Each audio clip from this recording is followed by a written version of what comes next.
Hello everyone जय जगन्नाथ मु jenny तो एटा हूँ मोर सेकेंड मिनी व्लॉग। तो सकाल सकाल उठ सारा पर मोर ये प्रातः स्मरण सारी देती जेहेतु मो फोन मो भौणी धरती सी मत क्लिप्टा नबार हेल्प करता एंड प्रातः स्मरण सारी सारा पर गोटे बेंगफुली हास सहित आज दिन आरंभ होता देन मु फटाफट फ्रेश होकर तलको पड़े जाइली से टाइम भितर मो भौणी बालेश्वर स्पेशल मसला मुड़ी बनई देता एंड से पकई जापत्य प्रकार जिनस को वर्णना करुला बट एक्चुअली मुड़ी बहुत टेस्ट बनी तारीफ न करले तो सेतिक भी नसीब हबनी जहाँ मिलूँ चुपचाप खाईदेवा कथा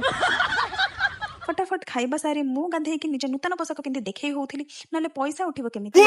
आ बिना लिपापतिर तो झियो माने घरु बाहरंतनी तो सेही धर्म को पालन करी मो लिपापति कार्यक्रम आरंभ कर देथिली।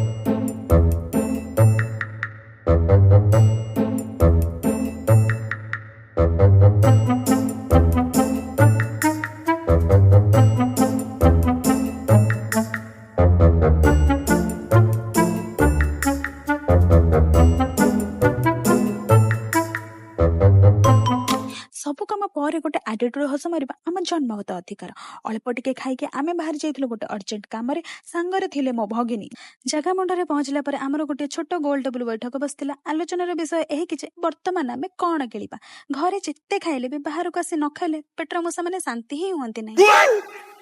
तो पेट पूजा सरला पर आमे पहुंची जाइथिलु एयरपोर्ट मोर जण अति प्रिय बंधु को विदाय जणे पे जेहेतु फेरला बेले बहुत लेट हो जाइथिला तो आमे दुई जण बाहर ही खाई सारिथिलु एवं घर को आसला पर मन पड़े तो खाइबा टाइम रे तो आमे क्लिप ही नैनु छाड़ आमर तो एई पागलामी चलीथिबो किंतु वीडियो पसंद आसले लाइक शेयर एंड कमेंट सहित सब्सक्राइब करबा को जम्मा भूलिबेनी। Good night.